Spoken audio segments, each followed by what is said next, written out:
right, so this is a scene that does not happen in the United States Capitol. You have members of the House of Representatives basically crossing over to the Senate side to shout in protest at the senators who are about to cast a vote to decide whether or not abortion would remain legal in America after the Supreme Court is done with it. The Senate, though, as expected, voted against the Women's Health Protection Act. And even though the vast majority of Americans, a whopping 61%, actually support it, with Vice President Kamala Harris presiding, the vote came down 49-51. Every Republican, including the West Virginia Democrat Joe Manchin, voted against protecting the health of American women in this country. I'm joined now by one of the House members who marched to the Senate side chanting, "My body, my decision," Congresswoman Sheila Jackson Lee of Texas. Congresswoman, thank you so much for making time for us tonight. Now that the Republicans have effectively killed this bill, with Manchin on their side, what, if anything, can Democrats do to protect women's rights in this country? Well, first of all, thanks for having me. I think the announcement from that vote should be that the freedom of women in this nation has just been denied, that women do not have freedom over their own bodies, freedom over their own thoughts, over their own rights. And I think that that is going to ring loudly and clearly as we march toward November 2022. You know, it should be made very clear. Every single Republican voted against the Women's Health Protection Act, a simple bill that would, again, allow women to be treated as human beings with humanity, dignity, and human rights, and women's rights being respected. So Democrats are not going to allow this to be the case. I happen to be one who supports the eliminating of the filibuster. And of course, Republicans have thwarted that. And so the point should be made that we will incrementally, we will expand the knowledge of who has stopped you from getting an abortion, what has stopped you from getting an abortion. It is Republicans in the Senate, and it is potentially the United States Supreme Court, where Alito, in his opinion, has said that constitutional rights are not necessarily fundamental.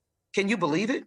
That means that we are going down a slippery slope, that the Constitution may be shredded in our very faces. That is not going to be allowed. You can see people are angry and anguished. We want to channel that into ensuring that Republicans don't win and Democrats do win. We did not bring this on America. Republicans did. We did not bring this on Republicans. They did. And so we will put forward other legislative initiatives. We will hear the stories of women who are victims, and we'll educate Americans to ensure that the victor goes to women and women's reproductive rights. So let me ask you about two of those things that you talked about, both the filibuster and your legislative agenda, because quite honestly, the House has sent several measures that were priorities in the president's domestic agenda, including Build Back Better, the voting rights bill. They sent those to the Senate to get something done on them, only to see them stall out. How can Congress function if Republicans can just simply say they won't vote for something and kill a bill legislatively, while you also have senators like Manchin and Sinema who refuse to do away with the filibusters? Is the system now effectively dysfunctional? I don't want the American people to think that at all. And I, frankly, am not going to give up on Senator Sinema and Manchin. And Senator Schumer, Majority Leader Schumer, is not going as well. And I think the American people voices collectively need to be raised, and every senator will have to be held responsible for recognizing whether it is constitutional rights, the right to privacy is superior above any individual personal thoughts that might cause you, one, not to want to get rid of the filibuster. The filibuster should have been gone for voting rights. The filibuster certainly should be gone for denying the Ninth Amendment and the right to privacy, and also the rights to fundamental constitutional rights. Now, we're going to introduce bills. And by the way, I've introduced a bill that the Senate has as well, and that is the anti-vigilante stalking bill. Because in addition to the whole HB 8, that is a Texas horrible bill that has now caused women to flee Texas to seek reproductive rights, they now have in essence, metastasized the stalking part of it. That is the part that will allow someone to receive a bounty, a reward, money, if they stalk people who are seeking reproductive rights. And Oklahoma's just passed that bill. We want to criminalize it.